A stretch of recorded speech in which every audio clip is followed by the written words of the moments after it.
brevemente.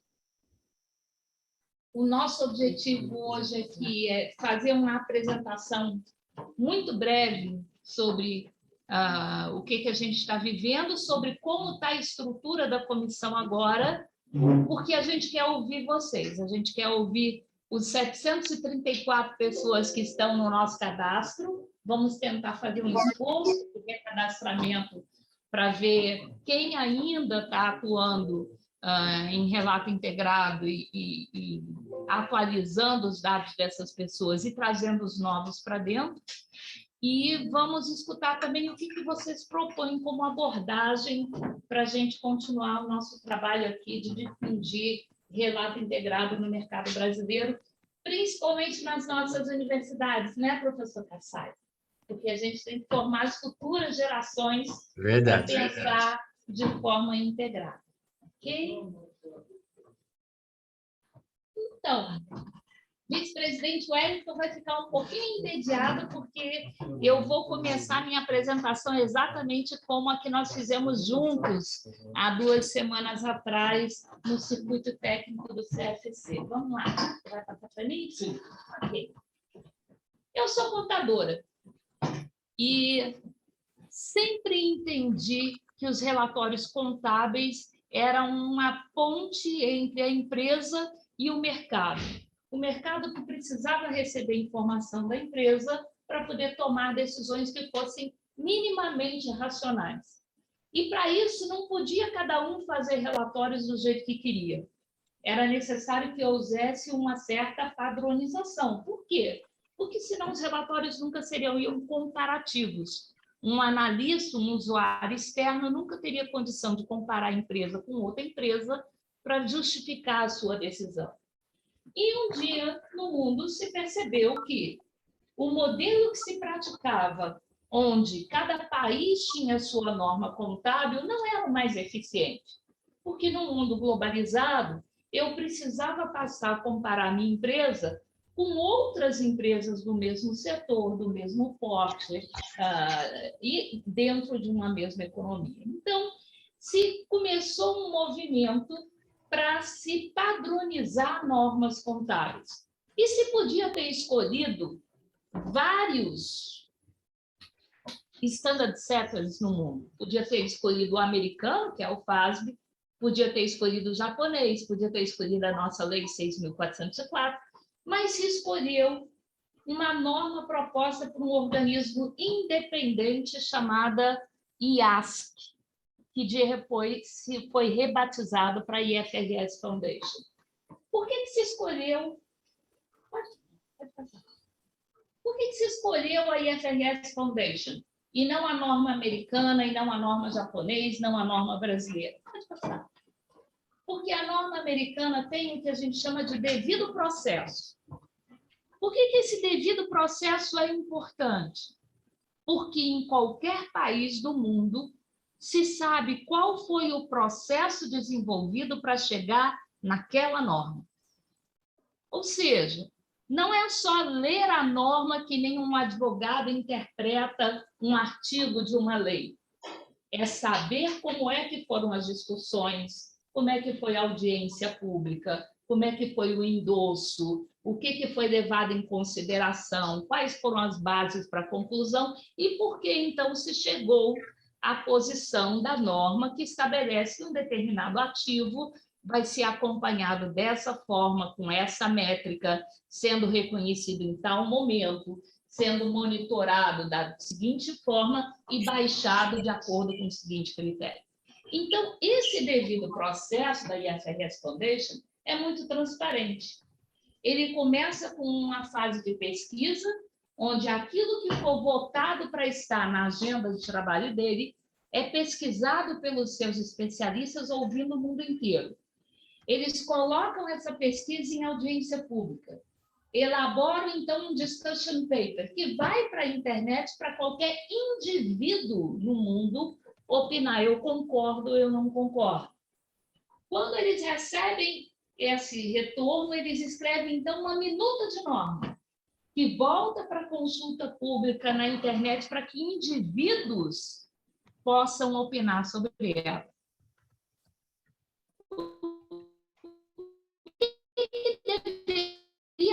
nesse momento no empresas deveriam testar a proposta de norma, isso ponderam as realidades, e aí escolhem a melhor forma de abordar, de acordo com aquilo que eles receberam de retorno, justificando por que as outras alternativas não foram escolhidas. A gente, aqui no Brasil, tem aumentado a nossa participação nesse processo, mas podemos fazer mais. Por que eu resolvi começar com essa questão? Porque nós estamos vivendo agora um cenário muito parecido com o que o mundo viveu em 2005, quando ele resolveu adotar uma norma única de contabilidade. Tal como naquela época nós tínhamos cada país com a sua norma contábil, nós hoje temos várias alternativas de proposta de relatório de sustentabilidade. E aparentemente... Só um segundo, gente. No share, tá dando share do PowerPoint, não está passando os slides. Pare o compartilhamento, por favor. Só um segundo.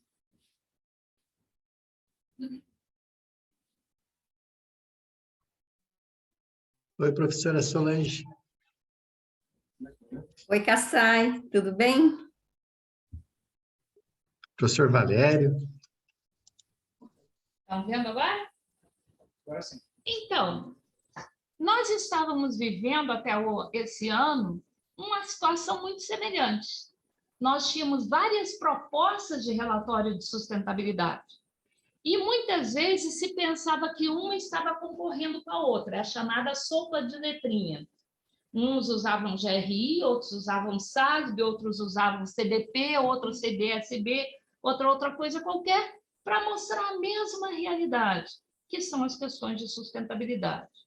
Então, o que a ISSB está fazendo hoje para as normas de sustentabilidade é a mesma coisa que a gente experimentou há 15 anos atrás com as normas de contabilidade. Estabelecer um padrão único, uma base comum, para que a gente possa comparar de forma efetiva as informações passadas para o mercado e aí nós termos decisões que são tomadas de forma mais racional. Pode começar. Como funciona um IFRS para ser aceito? No mercado brasileiro, pelas nossas leis, inclusive, nenhuma norma emanada em língua diferente da praticada no Brasil pode ter poder de enforcement. Então, a IFRS Foundation não pode chegar aqui no Brasil e dizer que vocês são obrigados a usar um IFRS. O legislador local tem que abraçar essa norma. E qual é o processo de endosso dessa norma? Começa com o CPC, com o Comitê de Pronunciamentos Contábeis, criado pelo Conselho Federal de Contabilidade em 2005 e abraçado como órgão que faria esse processo com a Lei 11.638 de 2007. Qual a missão do CPC? É traduzir o IFRS? Não, né, gente? Qualquer tradutor juramentado podia pegar um texto de IFRS e traduzir. É muito mais do que traduzir, porque ele traduz para o português, mas adaptando a realidade do mercado brasileiro, para que, na essência, a aplicação da norma internacional tenha o mesmo efeito no mercado brasileiro que ela teria em mercados com características diferentes do nosso. Então, o CPC traduz, adaptando a realidade do mercado, submete uma consciência a um processo de consulta pública, isso, então, recebe retorno do mercado e, finalmente, o pronunciamento é emitido e os reguladores, inclusive o CFC, recepcionam esse CPC e aí sim ele se torna obrigatório no mercado brasileiro. Por favor, Alexandre. Só que, apesar da grande melhora que a gente teve com a adoção de IFRS, nós percebemos que os relatórios eles ainda não estavam atendendo às necessidades de mercado. Por quê? Porque eles eram longos demais e ninguém tem tempo. Hoje, o ativo mais precioso que existe é tempo. A internet, então, tornou isso muito mais complicado. porque antes você ainda conseguia respirar no caminho de casa para o trabalho, e hoje, às vezes, o caminho entre uma reunião e outra é só apertar um botão, né? Então, seus segundos hoje contam, porque eles estão todos ocupados. Os relatórios longos demais distraem a atenção daquilo que é relevante, daquilo que precisa ser conhecido. Não só eram longos, mas um assunto não batia com o outro. Às vezes, virando a página, você tinha informação contraditória. Eles eram muitas vezes usados para vender a empresa e não para informar o mercado. Eles, por causa disso, eram ironizados e desconsiderados pelo mercado para tomar decisão. Então, e muitas vezes eles eram publicados de forma muito defasada, quando a informação já tinha perdido a sua capacidade de fazer uma diferença para quem precisava decidir. O que o mercado percebeu é que não só a parte contábil estava pobre, mas ela estava faltando alguma coisa aí para melhorar a qualidade da informação que chegava para quem precisava tomar decisão. E essa informação que faltava é uma categoria de informação que se chama erroneamente de não financeira. Não existe informação não financeira. As questões de sustentabilidade, ou seja, ambientais, sociais e de governança, se não forem bem administradas, vão afetar o fluxo de caixa da empresa mais cedo ou mais tarde. Então, o certo seria chamar de pré-financeiro. E aí começou a moda de se publicar relatórios de sustentabilidade, mais ou menos na década de 80. Resolveu o problema? Olha, eu não digo que tenha resolvido o problema, mas foi certamente um passo fundamental para a gente chegar no momento que a gente está hoje. Porque na década de 80, ninguém acreditava que informação de sustentabilidade fosse valiosa. Todo mundo achava que era uma perda de tempo, que era gente maluca, um sujeito que não sabia nada de finanças, que não entendia nada de desperdício de recursos, que estava querendo abraçar árvores e pregar o paz e amor por aí. E é graças a instituições como o GRI, como o SASB, como o CDP, como o SERES, como o CEBEDS, que abraçaram a causa e começaram a convencer empresas a dar uma chance, que hoje nós estamos na situação que a gente está. Então, precisávamos colocar informação financeira e não financeira acessível para o mercado, mas de uma forma com qualidade. Por quê? Pode passar o próximo, por favor. Porque se a informação não fosse confiável, ninguém teria interesse em ler o relatório de sustentabilidade, como não teria interesse em ler relatórios contábeis longos demais. E o que é pior, muitas vezes as empresas começaram a pensar que relatório de sustentabilidade era exatamente, por não ser um mandatório, uma peça de marketing. Então, você tinha relatórios muito bonitos, com fotografias lindíssimas do pôr do sol, de uma árvore, de um pelicano, mas quando você ia cruzar a informação, ela não batia. Então, surgiu um movimento de coalizão no mercado, chamado International Integrated Reporting Council, que, se vocês olharem bem, ele é, na verdade, um monte de empresas. Pensa numa grande empresa, e ela está lá, um monte de standard setters, pensa num IASB, num FASB, num CFC, todos eles estão lá.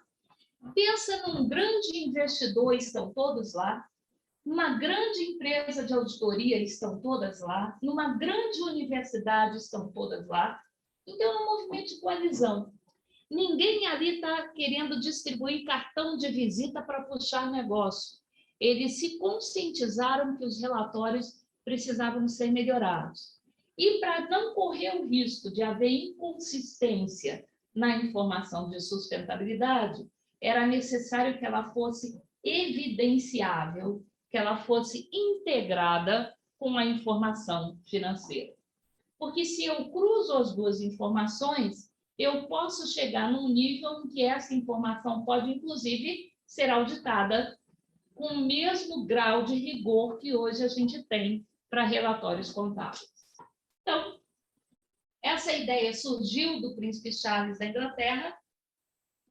Nós temos aqui grandes empresas e instituições, e representando o Brasil, nós temos atualmente, o BNDES saiu depois que eu me aposentei, mas tem o IBGC e a USP, a FIPECAF mais precisamente.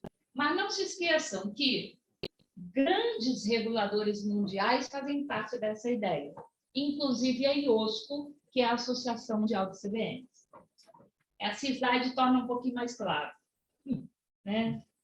São todos os logos. Não tem um grande logo conhecido no mercado que você não consiga encontrar aqui. Pode passar, Michel. Ora, o que muda com o relato integrado? Brevemente, muda, em primeiro lugar, o foco. O objetivo não é gerar um relatório, o objetivo é comunicar bem, é realmente dar informação para o mercado. A elaboração não é de meia dúzia de indivíduos que vão soltar um monte de memorando para vários departamentos e colher as respostas e jogar num caldeirão.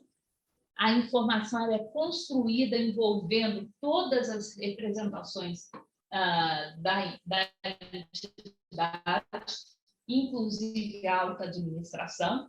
Acaba essa história do diretor só tomar conhecimento do relatório na hora de assinar, se é que ele lê antes de assinar o relatório. O conteúdo tem que ser não apenas o que deu certo, mas toda a verdade da empresa, inclusive os problemas que ela tem. O objetivo não é simplesmente cumprir uma obrigação legal, mas efetivamente reconhecer que o usuário externo tem o direito de ser bem informado para tomar decisão. O horizonte não é só o que já se passou e água passada não volta a mover moinho, né? Mas também aonde que a empresa quer chegar, o que ela quer construir. Os elementos, além da informação contábil, também a informação não financeira ou pré-financeira, como a gente prefere chamar, e a amplitude não é o detalhe, mas é a informação concisa, a informação relevante, o que faz diferença ser conhecido. Ok, pode passar. Qual é o modelo que o relato integrado instituiu para fazer esse reporte? Um modelo baseado em 6 tipos de capital. O financeiro, o manufaturado, que é todo o ativo fixo, o capital intelectual, que é a patente, o know-how, a tecnologia, a inovação da empresa, o capital humano, que é a capacidade de você engajar os seus colaboradores de uma forma ou de outra, prepará-los para acompanhar o traço da empresa e fazer com que eles se sintam parte da solução e das entregas.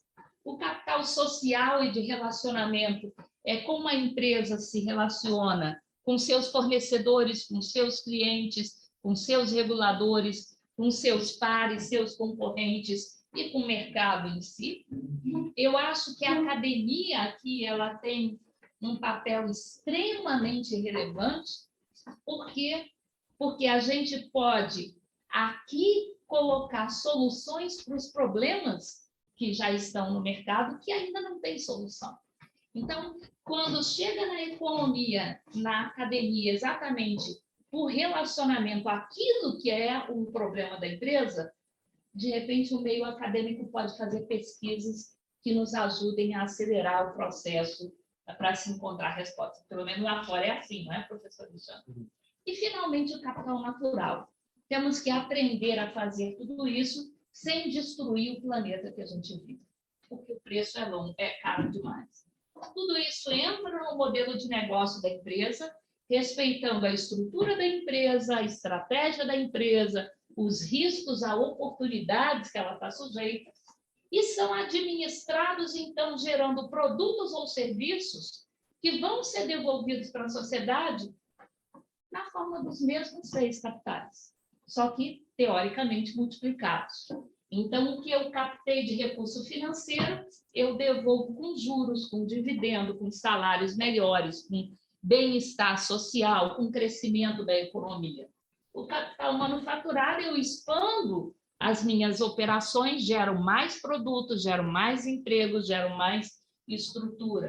O capital intelectual, eu entrego mais tecnologia, eu entrego mais conhecimento. O capital humano, eu entrego funcionários mais bem treinados. O capital social de relacionamento, eu sou percebido pela sociedade como uma empresa que vale a pena existir naquele mercado. E o capital natural, se eu não posso reconstruir aquilo que eu já danifiquei, eu pelo menos posso minimizar, mitigar ou parar de danificar o planeta que eu habito, né? Então, esse é o modelo de negócio do relato integrado. Nós aqui no Brasil fazemos parte dessa solução que é mundial. A comissão brasileira que começou a divulgar a ideia de relato integrado aqui no Brasil foi mencionada agora no Sunset Meeting, onde se encerrou as atividades do relato integrado como uma das que mais contribuíram para a disseminação da ideia e do conceito de relato integrado no mundo. Pode passar. O relato integrado também fez algo que o mercado não entende o valor, mas que é fundamental. Ele criou um trabalho chamado Corporate Reporting Dialogue, que foi extinto em janeiro desse ano por causa da ISSB. O que o Corporate Reporting Dialogue fez?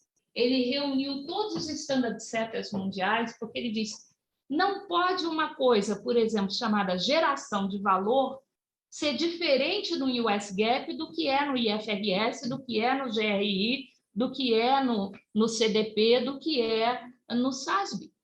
Se estamos falando da mesma coisa, nós temos que ter, pelo menos, conceitos que sejam equilibrados, que sejam harmonizados. Então, coisas como materialidade, geração de valor, capitais, o que é realmente um modelo de negócio, tudo isso o Corporate Reporting Dialogue começou a unificar o entendimento e a discussão entre os vários standard setters mundiais. Esse é o ciclo, então, do relato integrado. Ele surge da ideia do Accounting for Sustainability do Príncipe Charles, criado em 2004, ganha força em 2010, principalmente em 2012, com o parágrafo 47 da Rio+20, que manda que as empresas tenham igual responsabilidade e atenção para elaborar informação de sustentabilidade, que já era dada para a elaboração de informação financeira. Ele desenvolve um programa piloto que testa durante 2 anos os conceitos de relato integrado antes de criar um framework. Em 2020, ele se une com o SASB, criando a Value Reporting Foundation. Em 2021, ele lança uma nova versão do seu framework. E agora, em 1º de agosto, está julho aí, mas foi adiado por um mês, foi na semana passada, em 1º de agosto, finalmente, o relato integrado ele foi para dentro da IFRS Foundation. O que significa ele ir para dentro da IFRS Foundation? Significa que a mesma entidade que faz norma contábil vai fazer aquela norma padronizada que vai poder ser usada no mundo inteiro também para as questões de sustentabilidade. Da mesma forma que adotar o IFRS contábil acabou com as brigas de disputa de comparação de informação financeira, agora a IFRS Foundation, com a ISSB, normatizando sustentabilidade, vai ter uma linguagem, um padrão comum, onde a informação de sustentabilidade vai ser gerada no mundo inteiro usando os mesmos critérios, fazendo com que, quando a gente chegue em questões, por exemplo, de governo, para serem discutidas, não chegue lá cada representante de um país com seu relatóriozinho, com as suas métricas no bolso, cada um defende seu quintal e ninguém está disposto a negociar nunca Por quê? Porque cada um tem a sua verdade. Então, agora a gente vai ter um mínimo, uma base mínima comum de padronização de informação de sustentabilidade. E isso é muito bom. Só que isso vai mudar um pouquinho a realidade que a gente tem. Por quê? Porque a realidade que a gente tem até agora, a não ser na África do Sul, onde relato integrado já é obrigatório, era um modelo relato ou explique. Ou seja, ninguém era obrigado a fazer. O máximo que se tinha é: faça um relatório de sustentabilidade, se você não fizer, explique por que não faz. Mas esse modelo relate ou explique tem um apelo muito legal, que é aquele de que só faz quem abraçou a ideia. Pelo menos na teoria, filosoficamente falando, era isso que devia acontecer. Mas o fato é que, em primeiro lugar, a ausência de regulamentação fazia com que o espaço para a prática de greenwashing ficasse aberto. Porque se a empresa desse informação de qualquer jeito, quem ia cobrar dela? Ninguém. Quem ia fazer ela reparar a informação? Ninguém.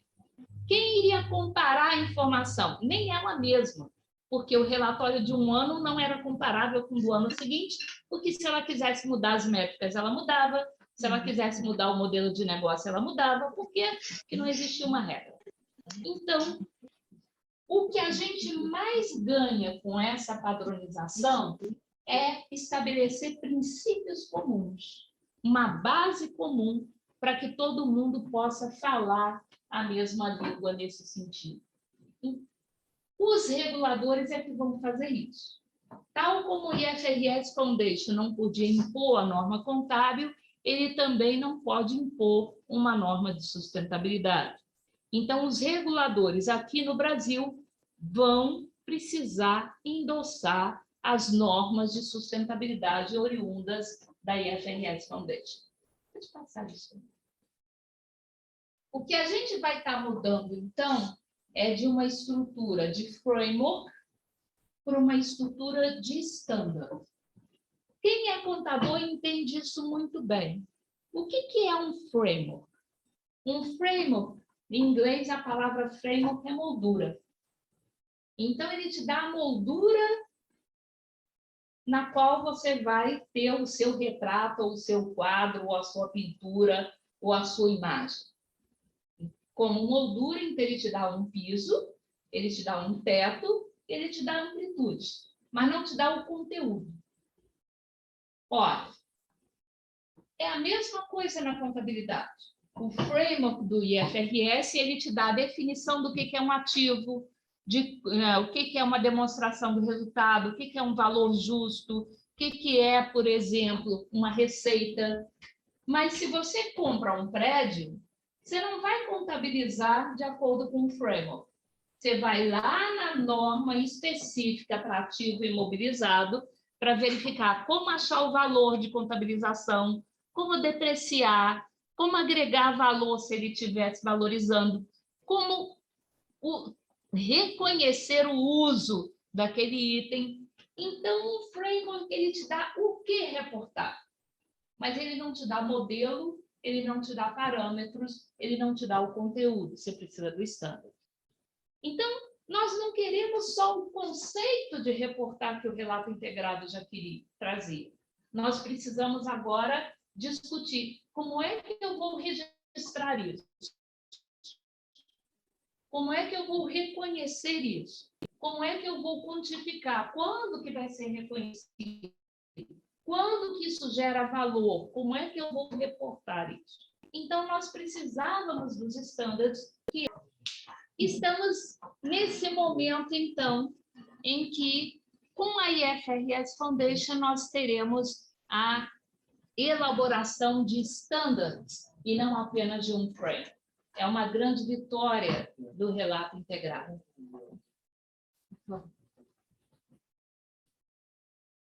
Por que faz sentido que seja a IFRS Foundation acabar com essa sopa de letrinhas que a gente tem hoje? Porque ela tem experiência em elaborar normas que tenham amplitude global, O devido processo dela, que a gente mencionou lá atrás, é algo que as CVMs do mundo respeitam, que os bancos centrais do mundo reconhecem como sendo eficiente. Inclusive, o presidente da CVM brasileira tem assento no Monitoring Board da IFRS Foundation. Nós temos brasileiros representando o nosso país no Conselho de Trustees da IFRS Foundation, que funciona como um conselho de administração, o VP de Finanças do Itaú Unibanco, que tem assento lá atualmente. Nós temos brasileiros no IFRIC, nós temos brasileiros no IASB, que elabora as normas propriamente ditas. Nós só, aparentemente, não temos até o momento um brasileiro na ISSB nova. Mas espera aí que a gente chega lá, né? Mas vamos chegar lá. Mas, e a IFRS Foundation também ganhou espaço e reconhecimento no mundo como apropriada para fazer essa norma, quando ela declarou que ela não pretende jogar no lixo nenhuma das normas já existentes. Então, quem faz GRI vai jogar no lixo o investimento que fez? Não, você vai poder usar GRI. Quem faz SASB vai jogar no lixo que já faz? Não. Inclusive, a IFRS Foundation tem dado declarações após declarações de que ela está celebrando convênio com essas entidades.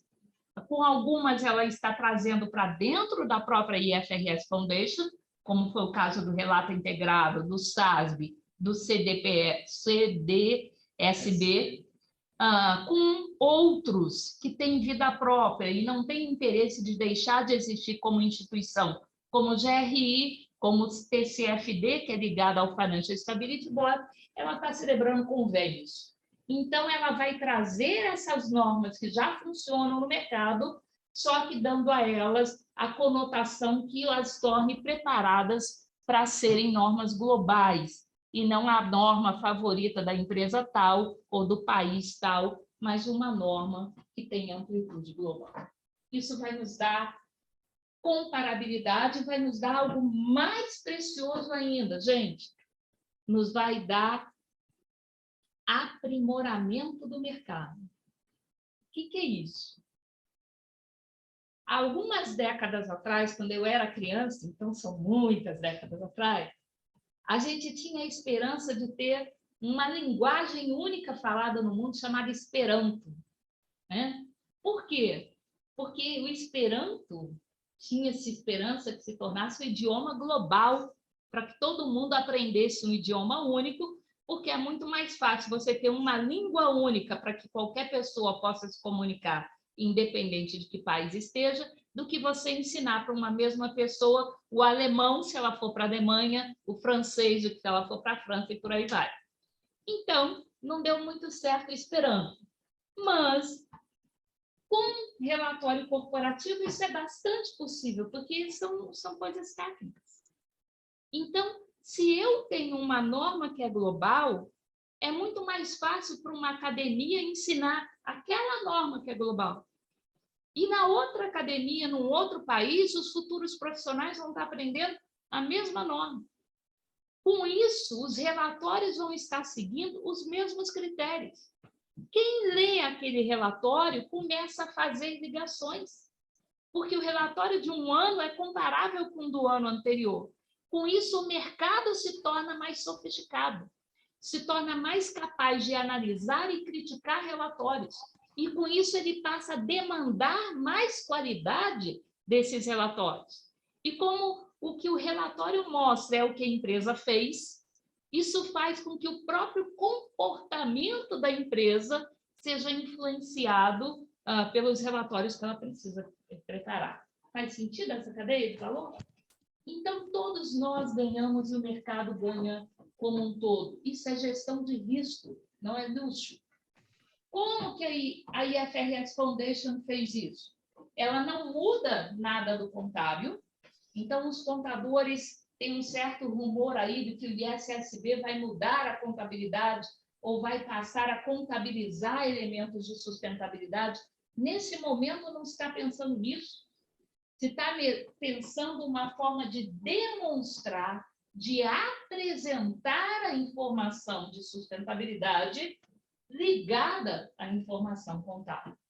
Então, o fato de uma norma ISSB ser lançada não vai mudar a forma de se contabilizar nenhum tipo de ativo, nenhum tipo de passivo nesse momento. Por quê? Porque a IFRS Foundation é inteligente. Ela não está mudando nenhum framework, nem do contábil e nem do de sustentabilidade, é o de relato integrado que ela está trazendo para dentro. O que ela vai fazer é aprender com o resultado ao longo dos próximos anos como que eu posso cada vez mais afunilar a sintonia entre esses dois pilares para ir um dia, quem sabe, contabilidade ser influenciada por sustentabilidade e vice-versa. Mas não é isso que está no plano hoje, não é isso que ela está se dispondo a fazer. Então, ela achou melhor, ao invés de criar dentro do IASB, criar uma empresa nova, chamada International Sustainability Standard Board, que vai fazer para a sustentabilidade a mesma coisa que o IASB já faz para a norma contábil, emitir standards de sustentabilidade. É isso que ele vai fazer. Vai ampliar o seu conselho consultivo para levar gente que entenda de sustentabilidade para dentro, vai ampliar o seu conselho de trustees para também ter gente de sustentabilidade lá dentro. Para quê? Para que cada vez mais esses dois pilares eles estejam integrados. Pode passar. E ele vai começar a fazer isso com o clima. E foi uma grande discussão na época da consulta pública. Por que clima? Por que não tudo junto? Por que não o resto das coisas ambientais? Por que só clima? Por várias razões. Em primeiro lugar, porque clima é urgente. Nós estamos todos sentindo o efeito da elevação da temperatura do planeta. E se, segundo os especialistas, nós não conseguirmos fazer diferença até 2030, em 2050 nós teremos uma elevação total da temperatura que era acreditada para ser 1,5 e agora já se acredita que está muito perto de 2. E o planeta ele vai sofrer drasticamente se a tendência de elevação da temperatura continuar. Então, o clima é urgente. Segundo, já existe uma norma para divulgação de efeito climático que é reconhecida no mercado, que é o TCFD do Financial Stability Board, que está no mercado desde 2015. Países como a Austrália, como o Reino Unido já abraçaram, inclusive o Brasil. O Banco Central do Brasil, a partir desse ano, já requer dos bancos brasileiros que divulguem informação sobre efeitos climáticos. Então, o clima era mais fácil. A norma já está aí, já está pronta, é boa, funciona, já foi testada, é urgente. E o IASB, a IFRS Foundation está começando a tratar a sustentabilidade agora. Então, ela ainda está aprendendo a caminhar, ela tem escassez de recursos, ela tem escassez de gente. Então, é muito melhor atacar aquilo que já está quase pronto, para liberar orçamento, liberar gente, liberar espaço, para tratar aquilo que vai precisar ser construído praticamente do zero. Então, essas são as razões pelas quais ela escolheu o clima. No site deles, inclusive, eles dizem climate first, but not climate only. Eu sei que existem outros pontos além do efeito climático, mas eu preciso, em primeiro lugar, tirar da agenda aquilo que é urgente e que está bom, do que esperar e atrasar você lançar as questões climáticas, porque você está trabalhando para trazer as outras coisas que ainda não existem para um ponto em que poderia ser considerado como norma. Okay?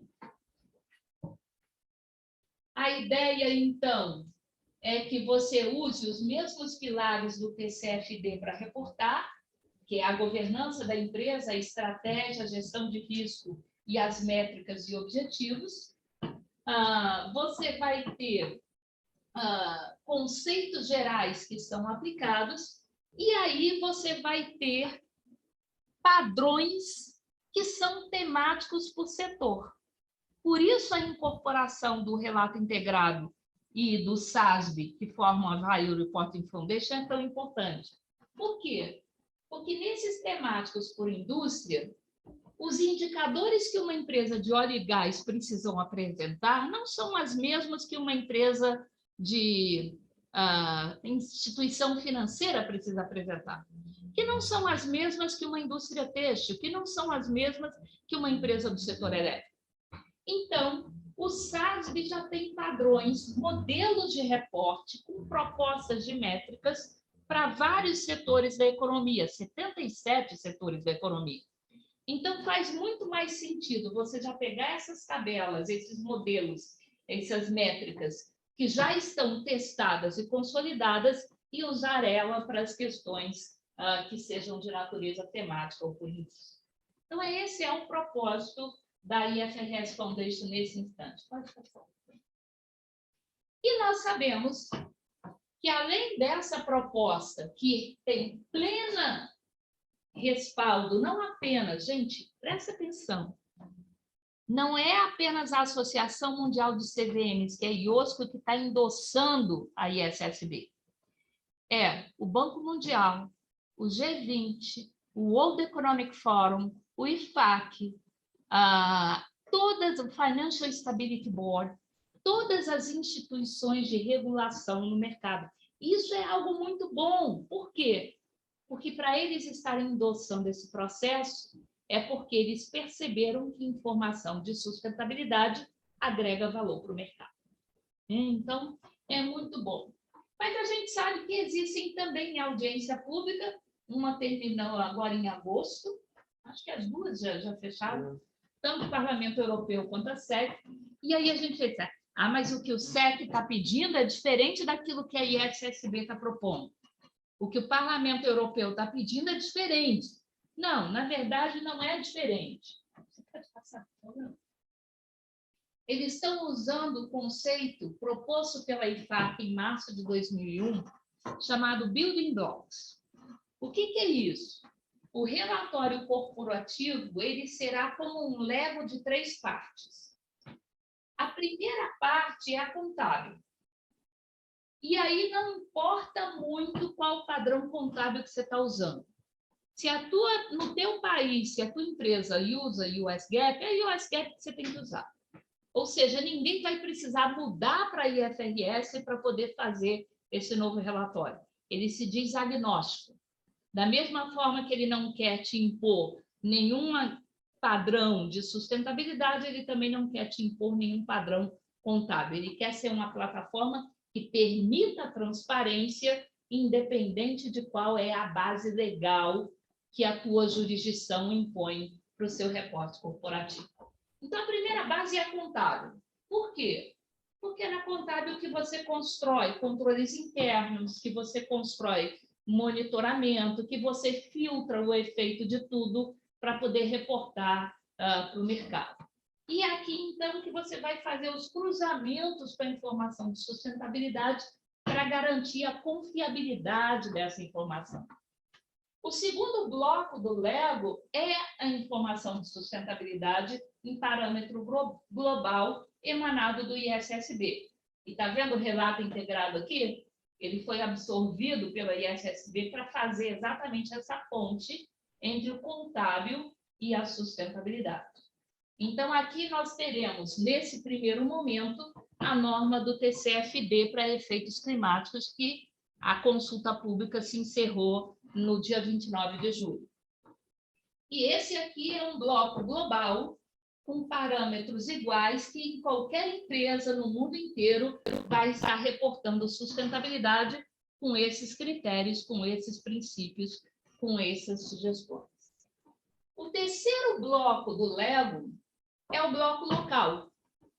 Então, é onde cada regulador local vai dizer, não, para o meu mercado, de acordo com as minhas características, eu preciso que haja algo mais. E esse algo mais é que todas as CVMs vão estar acrescentando. A SEC já estabeleceu as regras dela, que ela vai exigir além do ISSB. O Parlamento Europeu também está trabalhando nas regras dele, que ele vai exigir além do ISSB, mas o ISSB é a plataforma geral que todo mundo vai estar reportando, porque é a segunda peça do Lego. Se eu não coloco a segunda, eu não tenho como encaixar a terceira. Então, na verdade, a consulta americana e a consulta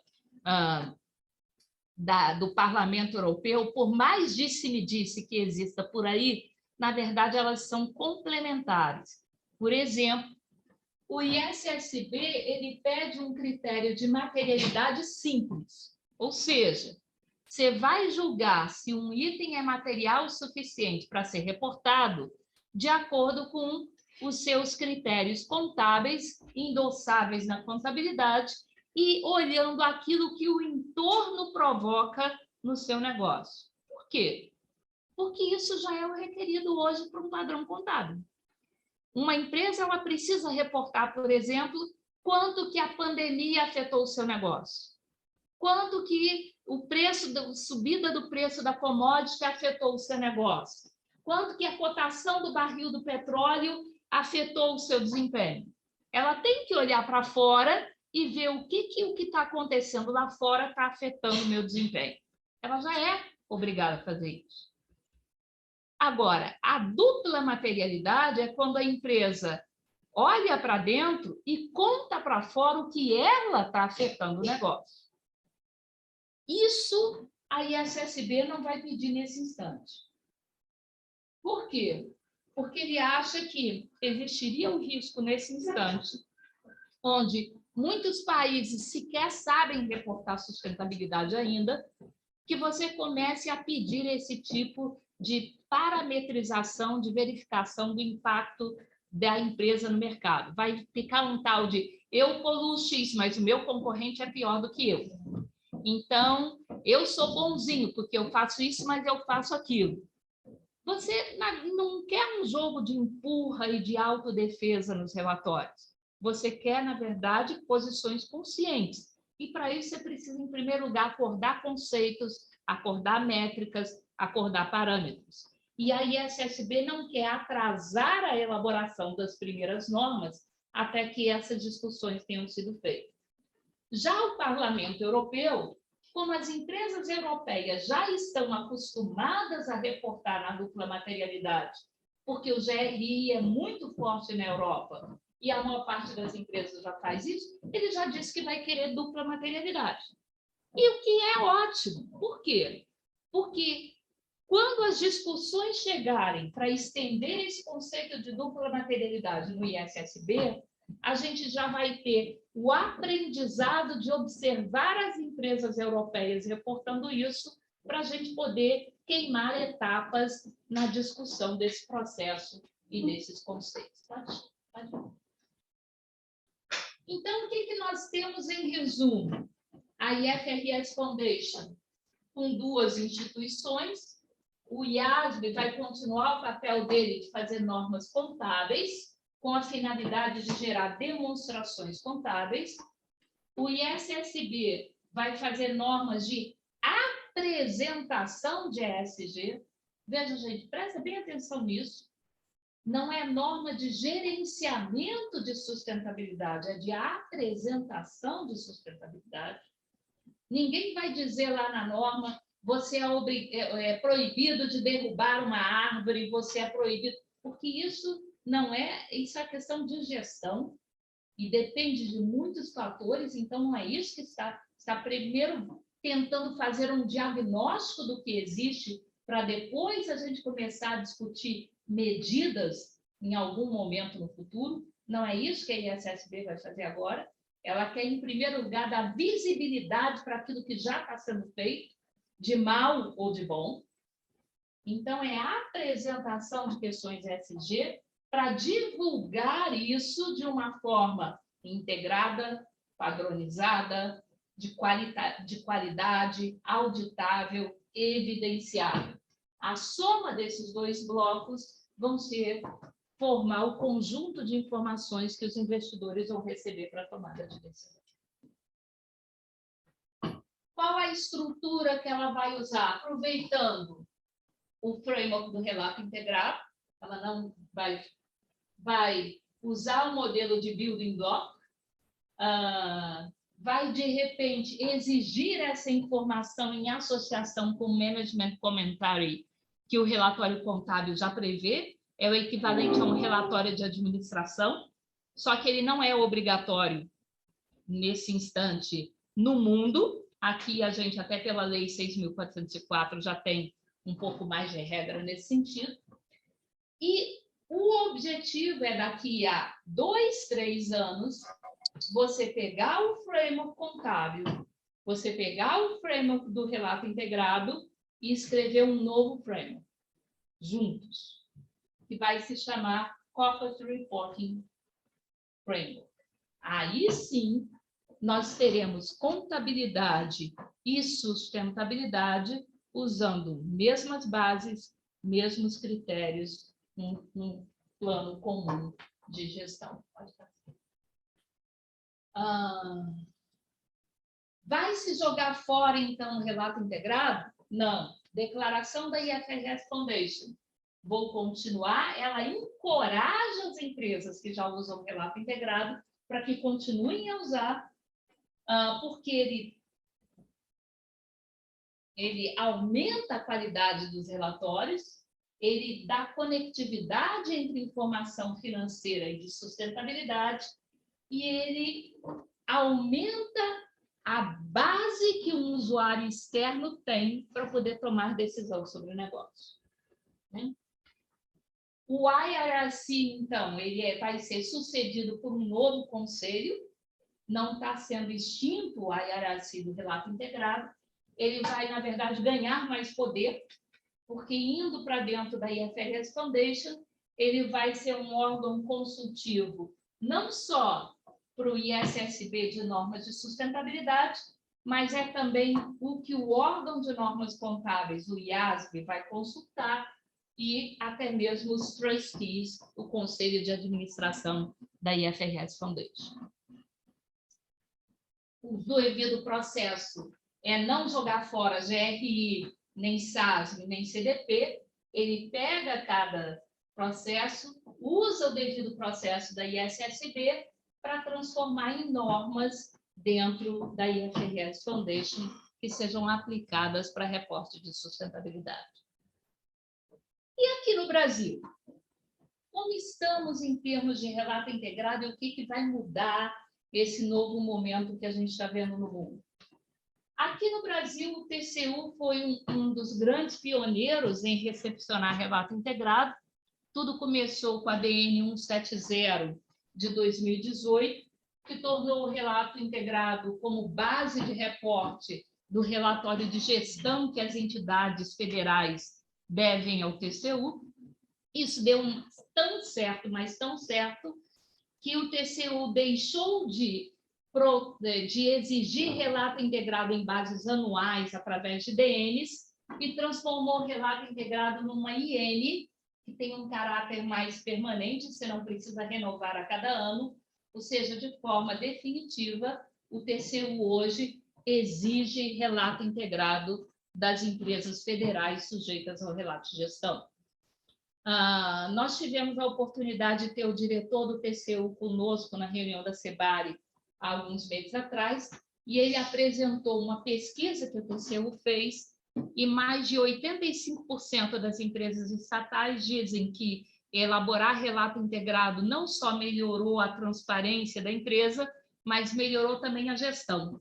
Ou seja, a informação gerada foi útil para os próprios administradores para tomar decisões sobre a empresa. O Conselho Federal de Contabilidade, em 2018, instituiu 2 grupos de trabalho para estudar relato integrado. Nós concluímos esse trabalho em abril de 2020. O primeiro grupo olhava a necessidade de ter auditoria sobre relato integrado e o outro sobre a necessidade de se regulamentar relato integrado no Brasil. Quando a gente concluiu esse trabalho, o Conselho Federal achou melhor submetê-lo ao CPC, e o Comitê de Pronunciamentos Contábeis, então, endossou esse trabalho. Ele se tornou, então, a resolução, uma decisão, deliberação do CFC CPG 09, que correspondeu à orientação CPC 09 do Comitê de Pronunciamentos Contábeis, que a CVM endossou em dezembro de 2020, através da Resolução 14. No ano passado, nós vimos, inclusive, a CVM dar um passo além disso, com a reforma do formulário de referência, se transformou na Resolução 59, que tem muito mais coisas de relato integrado do que o formulário de referência original. E o Banco Central do Brasil, esse ano, mudou a resolução de política de responsabilidade socioambiental para incluir também as questões climáticas. Então, a partir de dezembro desse ano, os bancos brasileiros reportam em função de riscos climáticos também baseados no TCFD. O papel nosso da Sebari sempre foi manter o mercado brasileiro envolvido nesse processo, consciente daquilo que estava se passando lá fora e daquilo que o Brasil podia contribuir. Porque a norma é global, gente. Nós temos duas opções. Ou ficamos de braços cruzados, esperando as coisas serem decididas lá fora, e a gente tem que trazer aqui para dentro para poder implementar, ou, se a norma é supostamente global, a gente contribui com a realidade brasileira para que aqueles que vão fazer a norma possam nos levar em consideração para que aquilo que venha para cá seja algo que seja o consenso que é o melhor de ser aplicado no mundo inteiro. Então, esse processo a Comissão Brasileira sempre trabalhou e ajudamos e contribuímos não só junto ao TCU com o setor público, mas também junto ao CFC, a CVM e o CPC, com a questão do relato integrado para empresas não públicas, né? Principalmente empresas listadas. E sabemos que quanto melhor forem os relatórios, mais educado será o mercado. O que se foi criado agora em 9 de junho, mais uma vez o CFC trabalhando ardentemente nisso, foi a consciência de que nós precisaríamos ter um CPC para fazer para as normas de sustentabilidade a mesma coisa que o CPC já faz para as normas contábeis. Podíamos ter criado um braço dentro do próprio Comitê de Pronunciamentos Contábeis? Poderíamos, mas nós gostaríamos que esse braço que fosse cuidar do processo tivesse tempo, tivesse estrutura própria, que não precisasse dividir com outras questões e outras pautas contábeis correndo em paralelo. Se criou, então, o Comitê Brasileiro de Pronunciamentos de Sustentabilidade, o CBPS. A primeira reunião oficial do CBPS acontece na semana que vem, no dia 16 de agosto, e o que ele vai fazer para a sustentabilidade é a mesma coisa que o CPC já faz para as normas contábeis. Vai traduzir, adaptando à realidade do Brasil, colocar em audiência pública, receber os comentários, emitir um CBPS, ou como vier a ser batizada essa norma, e os reguladores, Banco Central, CVM, Anatel, ANEEL, vão recepcionar esses pronunciamentos de sustentabilidade para que eles se tornem exigíveis no mercado brasileiro também. Duas opções para as empresas brasileiras nesse momento. Mais uma vez, cruzar os braços e esperar isso acontecer. Então, o Relate ou Explique morre e chega a norma CVM, Anatel, ANEEL, Bacen, para a questão de sustentabilidade. Ou, lembre-se que é o modelo de building blocks, o Lego de 3 pontas. A parte contábil é a base. O ISSB é o miolo. A parte local é o último bloco, que é como as CVMs de cada país vão recepcionar as normas de sustentabilidade com seus requerimentos adicionais. Nós podemos esperar que as CVMs, os bancos centrais, as ANEELs, as Anatéis, elas decidam como exigir e o que exigir no futuro, que não está muito longe. porque a ISSB pretende aprovar o primeiro a norma já em dezembro desse ano. Não está muito longe.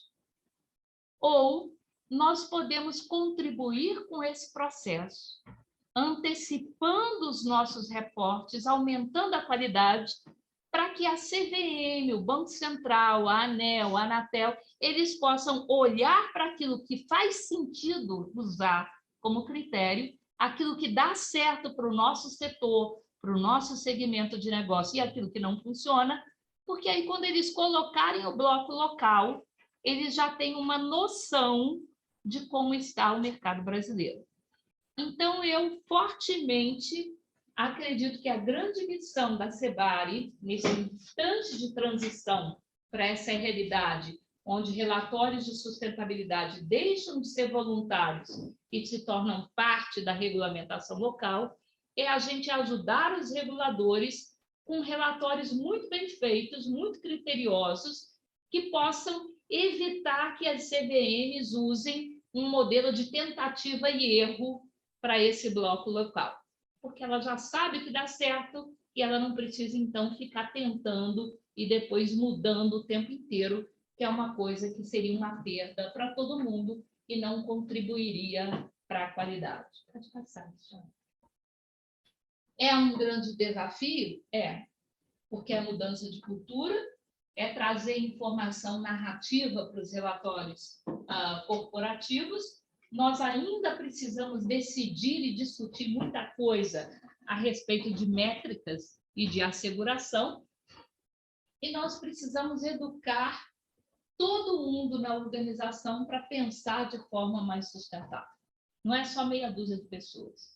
A sustentabilidade ela tem que estar entranhada no negócio e fazer parte da estratégia do negócio, para a gente chegar ao pensamento integrado. Ou seja, questões de sustentabilidade são levadas em consideração pela gestão do negócio em todas as suas etapas. Acaba-se a situação onde se toma decisão com o objetivo de gerar valor financeiro e reza para as outras coisas darem certo. Agora, eu não posso mais dizer que eu achava que ia dar certo. Eu tenho que mostrar que eu verifiquei se haveriam externalidades, se haveriam problemas, se haveriam situações acessórias daquela decisão que eu tomei. Pode passar. Ok. O que a gente precisa para isso dar certo? Pode passar até tudo, por favor. Nós precisamos de ética, em primeiro lugar. Os contadores já são sujeitos a um código de ética. É necessário que os outros profissionais que vão entrar em atividade na geração dessas informações de sustentabilidade também estejam sujeitos a um código de ética, porque informação narrativa são palavras, na contabilidade fica mais fácil, o débito sempre bate com crédito, mas na sustentabilidade uma palavra ela pode ser interpretada de várias formas diferentes, então nós precisamos de ética, precisamos de formação profissional dos professores, dos profissionais e dos futuros profissionais, precisamos de tecnologia para rastrear a informação de sustentabilidade até a contábil, precisamos de inovação, pensar fora da caixa, acreditar que é possível sair do jeito que eu já estou acostumada a fazer para tentar algo bem diferente, e precisamos ver que não é a hora de competir. O meu relatório GRI é melhor do que o seu com SASB. Isso não tem mais sentido, esse tipo de discussão. O melhor a ser utilizado é aquele que no mundo inteiro for apresentar de forma mais transparente a realidade do negócio. Nós temos aqui uma comissão que sempre teve o propósito de acompanhar relato integrado. Isso não vai mudar agora. Só que muita coisa na nossa própria atividade vai ter que mudar. Nós, a princípio, tínhamos reuniões trimestrais. Essa frequência é suficiente? Talvez, nesse primeiro momento, a gente precise ter reuniões bimestrais a cada 2 meses, não sei, ou semestrais, se todo mundo estiver ocupado demais, mas precisamos pensar nisso. Nós hoje temos na comissão 734 participantes registrados. Será que esse povo continua engajado?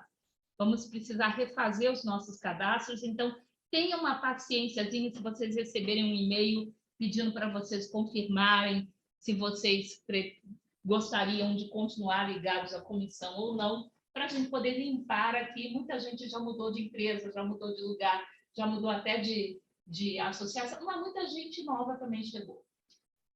Nós tínhamos reuniões em São Paulo e no Rio de Janeiro. Eu acho que uma coisa que a pandemia nos ensinou é a usar a ferramenta do online. Então, a gente não precisa dar o mesmo recado duas vezes. Talvez seja bom a gente agora unificar isso, concentrar aqui em São Paulo, que é onde está a maior parte do povo, e disseminar esse conhecimento para o Pará, para Manaus, para Porto Alegre, para todas as regiões, de uma forma mais acessível para todo mundo. Nós estávamos divididos em 6 grupos de trabalho. Queríamos ouvir de vocês se ainda justificam esses 6 grupos de trabalho. O primeiro grupo era voltado para o treinamento. Precisamos ver, é interessante manter esse grupo? Como estruturar, como fazer? Precisamos de ideias. O segundo grupo era de comunicação. Coitado, o Cláudio é isolado e sozinho lá. Quem que a gente pode botar para ajudar ele a melhorar isso daí? O terceiro grupo era voltado para investidores e diretores financeiros, principalmente com o apoio do Accounting for Sustainability lá de Londres. Precisamos pensar nisso. O terceiro era voltado para pequenas e médias empresas. Por quê? Porque nós vamos reportar a cadeia de valor. Então, essas coisas de sustentabilidade não é só para as grandes. Aliás, é muito mais fácil implementar esses conceitos numa pequena empresa do que numa grande. Precisamos voltar para isso. O grupo acadêmico é um grande sucesso. Esse não pode acabar de jeito nenhum, né? Porque a gente precisa influenciar quem está transmitindo conhecimento e multiplicando esse conhecimento para as futuras gerações. E um grupo 6, que a gente pensou em criar, mas nunca saiu do mapa, foi um voltado para dar assistência para o TCU, para essas empresas públicas, para a gente passar da esfera federal e chegar na estadual, chegar na municipal. Por que não, né? A gente pode alavancar isso daí também. Então, temos muitas ideias de você. O acadêmico, eu já falei, ele é indispensável, porque a gente acredita que isso dá certo, mas a gente precisa de pesquisa independente, isenta, que nos mostre que os resultados estão aparecendo, construindo, assim, uma ponte de transparência que consiga fazer com que esses conceitos eles sejam perpetuados. Pode passar. Pode passar também? Anteontem, saiu a revista RI, e queria agradecer particularmente aqui a APIMEC, que me solicitou escrever um artigo respondendo às perguntas do mercado sobre a ISSB. Eu respondi em 12 perguntas, vocês podem acessar online a revista da IR Magazine, eu só botei aqui as 12 perguntas com as respostas, mas eu não preciso passar esses slides. Acho que eu já falei bastante, queria ouvir um pouquinho quem está aqui, quem está ali, e anunciar que a gente vai fazer esse tipo de perguntas para a gente poder construir juntos como é que a gente vai lidar com essa vinda. A CVM vai precisar de ajuda, a B3 vai precisar de ajuda, a FEBRABAN vai precisar de ajuda, os reguladores vão precisar de ajuda, e a gente aqui é uma fonte que, naturalmente, eles têm procurado para discutir essa questão de informação financeira junto com a não financeira. Inclusive, o CBPS também vai precisar muito da nossa ajuda. Então, queria ouvir vocês. Nós até pensamos se devíamos rebatizar o SEBARE por um outro nome qualquer, mas chegamos à conclusão que, de repente, não, SEBARE já é um nome conhecido, mas vamos botar um logozinho lá da IFRS Foundation para poder mostrar que a gente está alinhado com aquilo que o mundo está pensando também. Já consultamos a Londres a melhor forma de fazer isso, e mais daqui a algum tempinho a gente vai estar divulgando para vocês uma solução. Todo ouvidos.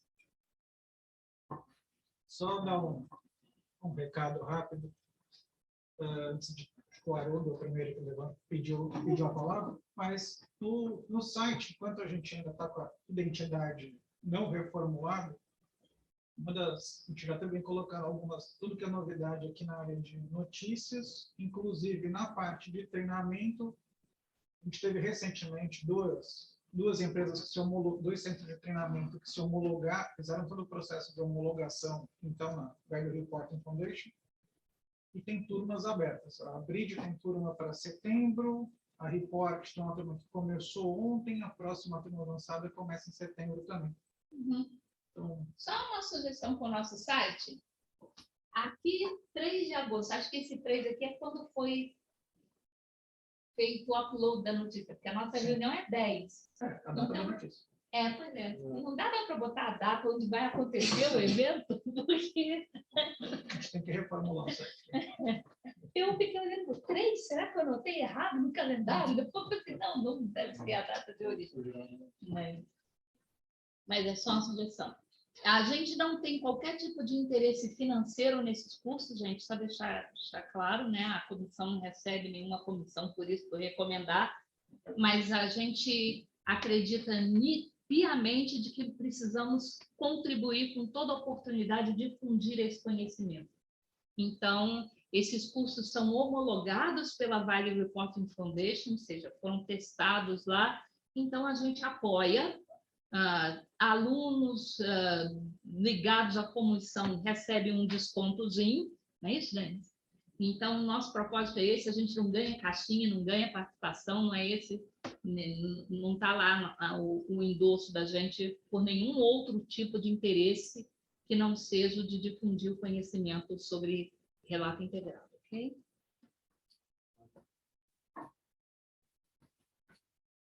Sim, Haroldo? Bom, boa tarde novamente a todos. Vânia, sempre brilhante, acho que colocou tudo muito bem explicadinho, muitas dúvidas que estão por aí, estão muito claras na sua apresentação, achei muito boa. Eu queria também parabenizar e agradecer a Vânia pela matéria que foi colocada na revista RI, no nosso espaço, agora a PIMEC Brasil, para quem não sabe, a PIMEC agora chama-se a PIMEC Brasil, reunindo todas as regionais. E a matéria era tão boa que a gente conseguiu, com o editor, com o Rony, que o espaço fosse dobrado para que essa matéria fosse colocada. Então, eu sugiro a leitura de todos. Eu queria complementar, Vânia, sobre nossos próximos passos. Quer dizer, eu estou tendo a oportunidade, depois de ter participado na criação do CPC, de voltar agora e participando na criação do CBPS, e muita coisa realmente tem a mesma estrutura. Só queria lembrar, talvez nem todos saibam, quer dizer, as 6 entidades membros do CPC são as mesmas do CBPS, que, portanto, congregam, né, tanto empresas quanto a parte de auditores, contadores, e a própria B3, né, com essa ligação direta com da Bolsa, além da PIMEC Brasil, com os profissionais de investimento analistas, e a importantíssima Abrasca com as empresas. Nesse CBPS, alguma coisa um pouco diferente vai ocorrer pela formação desses membros, que são indicados, em princípio, pelas 6 entidades, mas, como vocês devem imaginar, não são as mesmas características que têm os membros do CPC, que vão estar dentro do CBPS, pelo conhecimento que todos vocês têm sobre o tema que a gente está tratando aqui. Então, também nesse comitê, dois outros profissionais convidados vêm de entidades de investidores. Vamos lembrar que o foco principal, nesse caso, é investidor, é mercado de capitais, mercado financeiro, isso faz parte, além de os reguladores convidados. Então, de novo, a gente tem um grupo aí que vai estar sendo criado e que vai procurar olhar todos esses aspectos que a gente tem discutido aqui bastante nos últimos tempos. Aliás, queria parabenizar essa fase, vamos chamar aqui de primeira fase da CEBARI, né? E parabenizar vocês aí que coordenaram esse período todo, que trouxeram um processo realmente muito relevante. E aqui eu queria fazer uma sugestão, nessa nova fase, vamos chamar assim, de que seria muito importante que esse grupo conseguisse trabalhar sugestões para que a gente pudesse receber, lá, quando tiver o CBPS funcionando, dada, vamos dizer, a quantidade de experiências e a qualidade das experiências que a gente tem na SEBARE, né? Queria só lembrar também, nesse dia 16/8 que a Vânia mencionou, essa reunião que está acontecendo é dos profissionais que já trabalharam aí no GT, que mandou sugestões, inclusive a gente deve estar colocando no site no caso do site da Fundação nesse momento, a gente vai estar criando um site do CBPS, logicamente, mas tem lá sugestões que foram enviadas sobre os 2 primeiros drafts que foram discutidos nesse GT. Aliás, a Vânia fez parte desse GT, as entidades também mandaram suas sugestões. E aqui eu acho que seria, nessa reunião, só para o dia 16, na verdade, nós vamos reunir essas pessoas que trabalharam nesse período e que estão sendo indicadas para constituir o CBPS, que ainda está em processo de documentação, vamos dizer assim, para conversar com o Arturo Rodrigues, que eu acho que ele já fez tantas apresentações aqui para as nossas entidades no Brasil, que eu imagino que todos conheçam, mas ele é o representante, era do SASB e agora está dentro da Fundação FRS, e que vai provavelmente estar fazendo esse link com a gente. Então, nós vamos estar sentando com ele e fazendo uma primeira conversa sobre como vamos trabalhar em conjunto, né, o CBPS e o ISSB, o que a gente pode fazer e como a gente vai manter o contato. Para quem acompanhou o CPC, nós tínhamos, por exemplo, outreach, quer dizer, trazíamos, ou agora como virtual, né, tem essa facilidade muito maior, profissionais de lá que estão ainda concebendo os pronunciamentos para que a gente possa fazer essa discussão antecipada e realmente ter uma participação ativa. Vamos lembrar que, quando a gente recebeu do CPC, os pronunciamentos já estavam prontos. Então, foi bastante difícil o processo, né? Foi uma avalanche. Nesse caso, nós temos a oportunidade realmente de trabalhar juntos. E aqui que vem a sugestão, Vânia, Denis, enfim, o pessoal aí, de que esse SEBARE realmente participe ativamente nas sugestões, nas discussões que o Brasil vai levar, independente de cada um fazer individualmente ou com as suas entidades, né, como nós fazemos também na PMEC Brasil, a gente possa usar essa informação para a discussão aqui e possa, então, levar sugestões realmente mais consensadas e com uma participação total. Era isso, então, que eu queria compartilhar com vocês e, enfim, estamos também, eu e a própria PMEC Brasil, participando ativamente do processo, à disposição também da SEBARE, como a Vânia bem sabe. Obrigado. A gente agradece essa participação, essa parceria, Haroldo, que ela é sempre muito bem-vinda, e a sua sugestão é muito bem acatada, né? Aproveitar que o vice-presidente Wellington está aqui, dizer que o CFC, que vai secretariar o CBPS, como ele já faz com o CPC, se algum tipo de GT e IASB paralelo for criado para questões de sustentabilidade, a SEBARE certamente tem muito interesse em participar e contribuir nas discussões dos futuros pronunciamentos.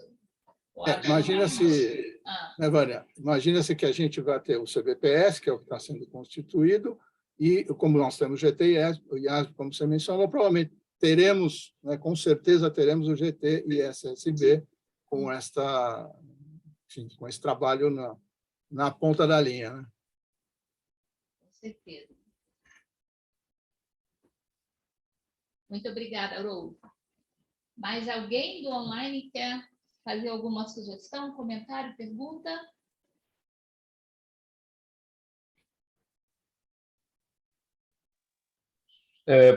Boa tarde. Boa tarde. Só uma necessidade, eu estou falando aqui de Porto Alegre. Se pudesse botar depois no chat o nome da revista para ter acesso a ela, sim, por favor. A Alexandre vai fazer isso para a gente. Obrigada aí. Denis, Denis, nós temos à disposição, a revista foi disponibilizada no seu todo pelo Rony. Eu vou te mandar isso para você poder disponibilizar para a Sebare como um todo. Pode ser? Combinado. Beleza, obrigada. Muito obrigado. Edna, Oi, boa tarde. boa tarde. Vânia, você mencionou as comissões, né, os comissários aí. Eu acho que a gente teria que dar uma engrenada nisso agora, que vai ser bem importante, na linha do que você estava comentando e que o Haroldo também ponderou muito bem aí com as iniciativas já do processo. Acho que esses grupos organizados, como você, o acadêmico está bem fortalecido, mas acho que a gente precisa entender um pouquinho mais os comitês internos. Tem toda a razão, Edna. A gente já tem a necessidade, está sentindo a necessidade de criar uma coisa institucional que possa apoiar esses reguladores, que possa estar lá para atender TCU, B3, CVM, CBPS, em qualquer dúvida mais estruturante. Aliás, o TCU, eu não sei se eles conseguiram entrar, mas entraram em contato ontem, que eles têm todo o interesse de ampliar, inclusive, a interação com a questão de relato integrado no setor público, inclusive ligando com os ODS, né? Então, a gente vai ser chamado a contribuir nesse sentido também. Mas você tem toda a razão. Eu acho que temos forte esperança que a Gláucia não é recado indireto a direto, e a Regiane agora possam, de repente, assumir ou reassumir algo parecido com um grupo de pioneiras que a gente teve no passado e que fez tanta diferença junto a pequenas e médias empresas. Acho que precisamos pensar num modelo para isso, né? E acho que todo mundo que está aqui pode contribuir com o seu testemunho, com o seu interesse, com a sua participação e ajudar a gente a encontrar um desenho melhor para esses GTs. Talvez não precisemos de 6, talvez precisemos de 8, talvez os 6 que estejam lá precisem ser substituídos por outros, mas a gente quer ouvir todo mundo ao invés de decidir e apresentar uma solução.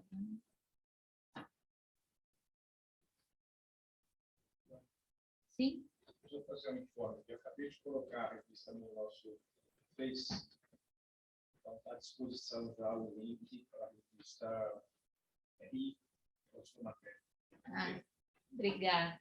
Eu quase apanhei do Haroldo com esse artigo, porque ele me falou, me escreve um artigo de 1000 palavras. Ele ficou com 2000. Ele, você está com muita fome? Vai ter que cortar isso. E aí eu falei, mas ficou difícil cortar aqui. E aí, como ele disse, vamos agradecer muito ao Rony, que aceitou dobrar o espaço que tinha sido concedido para a gente publicar o artigo na íntegra. Muito obrigada. Já está lá no nosso Face, só acessar Relato Integrado Brasil, no Facebook. Obrigada. Logo mais no site. Inclusive, o nosso artigo foi mandado para a ISSB ontem, eles pediram, viu, Haroldo? Aí eu falei, mas está em português. Eles falaram, não, manda mesmo assim que a gente vai se virar aqui. Foi para lá. Mais alguém? Sim. Bom, eu queria me apresentar, né? Eu sou Fernanda, sou da Graça, e fazer... Dê um microfone aqui, Fernanda. Está aberto? Oi, boa tarde. Estão me ouvindo? Bom, gostaria de me...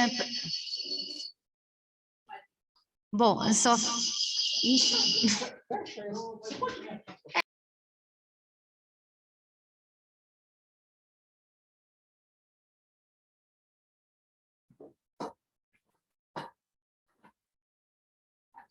Bom, pessoal, eu gostaria de me apresentar, né? Eu sou Fernanda da Brasca.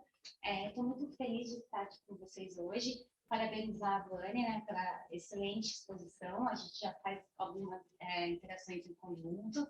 E fazendo o coro ao que o Haroldo mencionou, a gente trabalhou, né, em conjunto com essas outras entidades no CBTS, né? Então, a gente tem feito esse trabalho bem árduo E agora, né, aqui com vocês, a gente se coloca à disposição para o que vocês precisarem. Eu concordo com você, eu acho que tem que ter 8 GTs, né? E me coloco à disposição tanto no acadêmico quanto pela Brasca, né, no de empresas. Muito Tá bom? obrigada, já está bem acolhido. Obrigada. Mais alguém, gente? Ok. Queria só dar uma repassada nessa estrutura de building blocks, porque a gente está num momento que tem muitas empresas hoje já começando o ciclo de reporte do ano que vem. Então, acho que é importante a gente pontuar, que, assim, por exemplo, para quem usa SASB, deve deixar de usar? Não. Relato integrado? Não. TCFD? Não. Quem usa GRI está nessa estrutura do terceiro bloco. E, principalmente, essa questão da materialidade. Como o GRI é o padrão brasileiro, e a materialidade de GRI é muito baseada em impacto, e aquele impacto da empresa para fora. Então, a gente acaba caindo quase que numa estrutura no Brasil que vai ser, assim, eu não sei se vai ser normativa ou não, mas pelo menos a prática de mercado ela tende a caminhar para uma estrutura de dupla materialidade que o GRI vem pregando. Então, mas assim, acho que é só para a gente... Eu, inclusive, botei uma das perguntas nesse sentido. A ISSB não exige dupla materialidade, mas ela não proíbe. Exato. Então, na verdade, ela exige um mínimo, mas encoraja, inclusive, na pergunta, no parágrafo 61 da consulta, dizendo que se a empresa, se o respondente da consulta percebe que o fato de alguma coisa relevante que ele tenha condição de reportar, mesmo que não referido pela norma em vigor, se ele entende que ele deve apresentar essa informação adicional. Então, fica muito claro para mim aí que a ISSB ela não está vetando a dupla materialidade, mas a norma que ela está construindo é para ser global.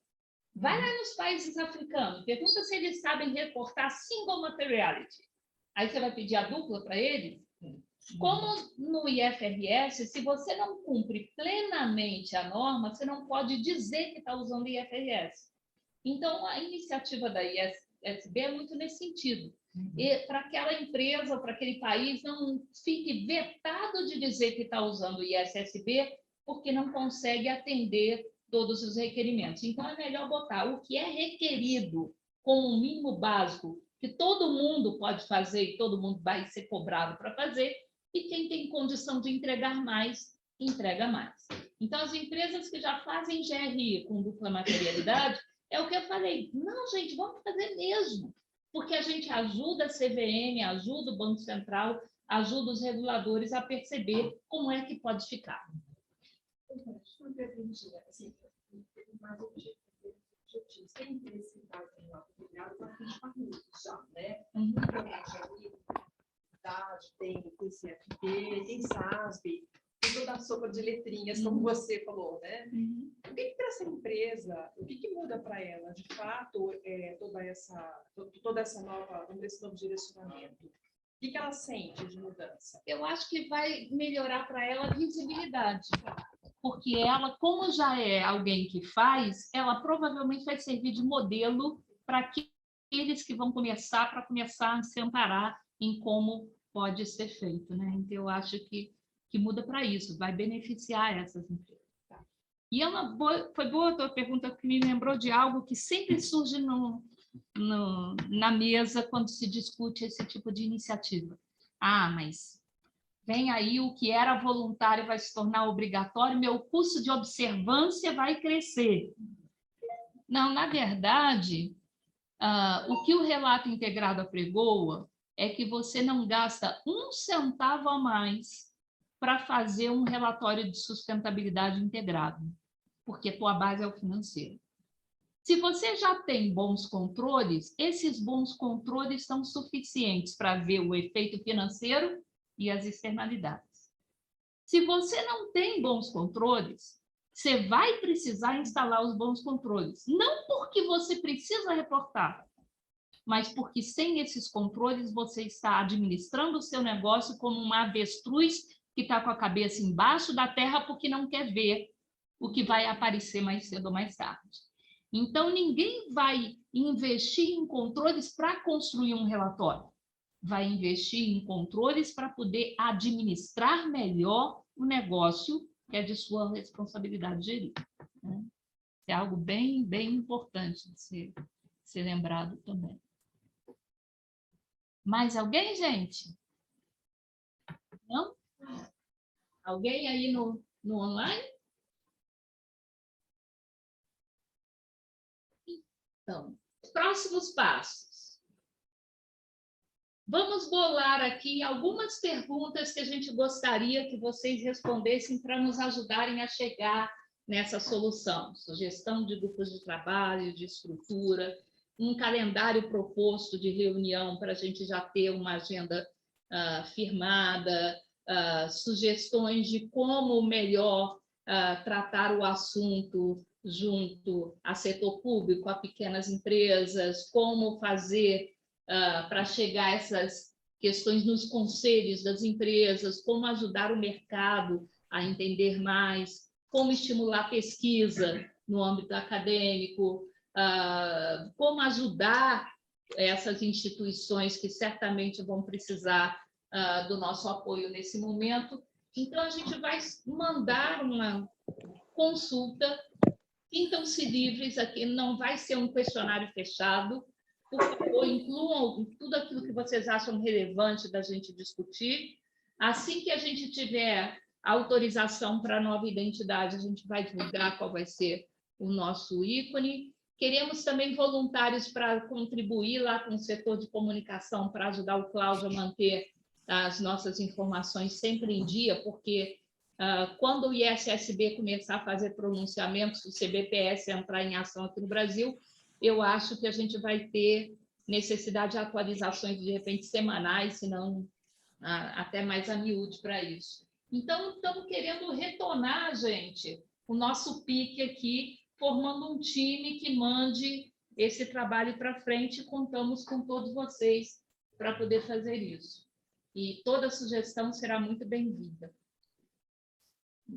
Mais alguém? Vânia, Sim, Haroldo.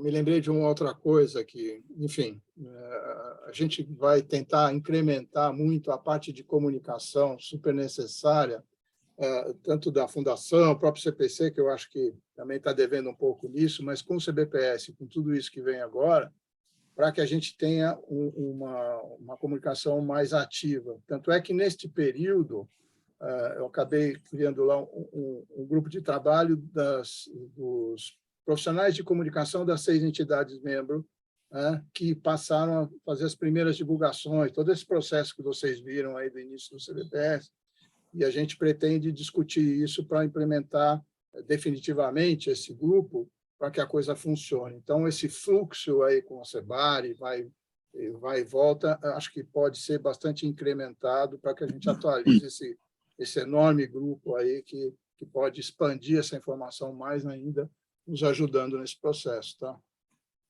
Beleza. Vai ser muito bem-vindo, Haroldo. Vai nos ajudar bastante também, não só a divulgar aquilo que a gente tem de informação, mas a receber também aquilo que a gente precisa transmitir. Será muito bem-vindo. Exatamente.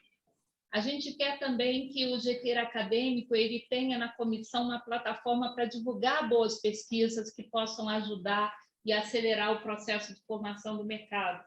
E queremos que empresas com bons testemunhos elas venham fazer a apresentação dos seus desafios, dos seus sucessos, das suas dificuldades na comissão. Não só as grandes como a Natura, para não ficar só as mesmas, mas a gente fazer as empresas grandes que puxam o vagão, mas também mostrar como empresas pequenas podem fazer diferença e influenciar as outras. Então, precisamos de muitas ideias para fazer isso, gente. Estamos abertos para escutar todas elas, tá bem? Mais algum recado para ser dado? Alexandre? O Denis, você recebeu a revista? Sim. Recebeu. Ok. Obrigada, Haroldo. Mandando o link.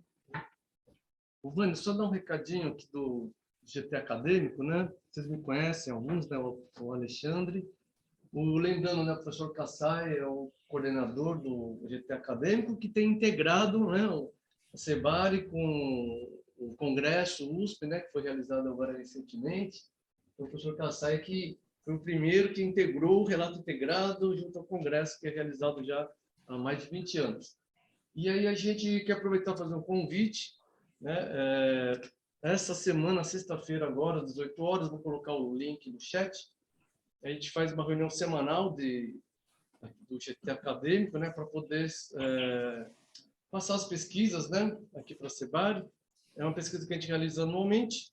A gente ficou meio engessado nos últimos meses para responder à audiência pública da IFRS. Então, a gente ficou lá quase 3 meses para responder as 34 questões da audiência pública, mas entregamos, né, na semana retrasada, e essa semana a gente começa novamente o trabalho que a gente faz segundo os relatos integrados das empresas que publicam. Então, a gente vai deixar um link aqui para uma reunião que vai acontecer agora sexta-feira, às 18 horas. Quem tiver interessado, né, é só online mesmo essa reunião, tá bom? Beleza. E a gente vai estar participando também do Congresso da Abrasca, agora, olha, 1º de setembro, né? De 29 a 1 de setembro, a Abrasca e a Climec Brasil. Isso, a Abrasca e a Climec Brasil. Vamos ter um momento lá junto com o Arturo para discutir ISSB e as repercussões aqui no Brasil. Nós vamos falar em novembro na CPA New York, na conferência anual dos CPAs de Nova York, falar sobre relato integrado. O que mais? Agora em outubro vamos falar também num congresso no Panamá. Então, estamos com bastante interação, não só aqui no Brasil, mas fora do Brasil também, participando desse processo, e precisamos de mais braços, gente. Eu acho que a gente só não faz mais porque a gente tem poucos braços para fazer isso. Por isso que a gente está querendo fazer essa chamada para reestruturar até quem está registrado e ver quem pode nos ajudar a dividir um pouquinho a carga para a gente poder garantir que ninguém vai ficar sem suporte nesse processo, tá bom? Vânia, eu não sei se você falou do seminário do CPC. Esqueci, Haroldo, mas eu sabia que você ia me lembrar. Vai lá.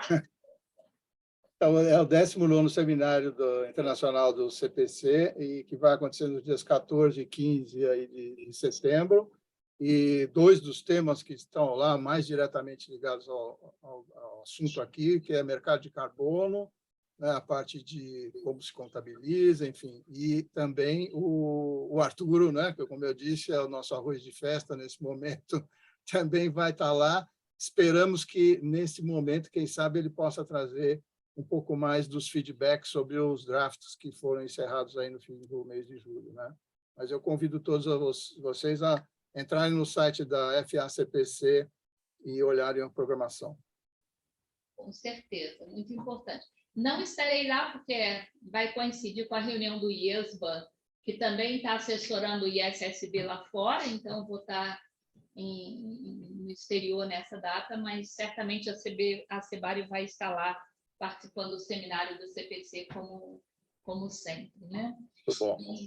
E também vamos procurar trazer esse insight das consultas já na próxima reunião, porque a gente continua lá no Conselho Internacional do Relato Integrado, que agora se chama Integrated Reporting Connectivity Committee, né? Então, agora é IRCC, em vez de IRRC, né? Mas continuamos lá, viu, Haroldo? E continuamos trazendo para cá o que for decidido lá fora.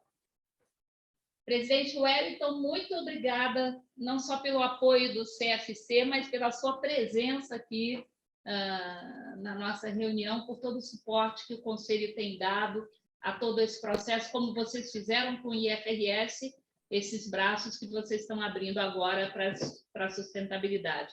É muito importante saber e transmitir essa mensagem que contabilidade e sustentabilidade estão caminhando de braços dados. Isso é fundamental para o nosso mercado.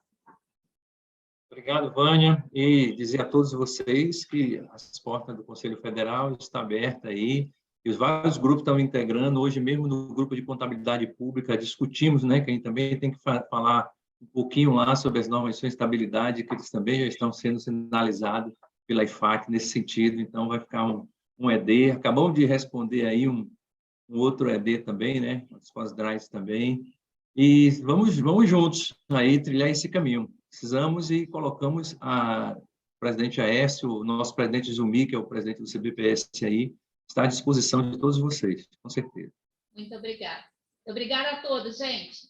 Respondam as perguntas que vocês receberem, por favor, nos ajudem. E a vocês que Muito obrigado. Obrigada. Muito obrigado pela. Obrigada. Muito obrigado pelo. Até logo. Muito obrigado.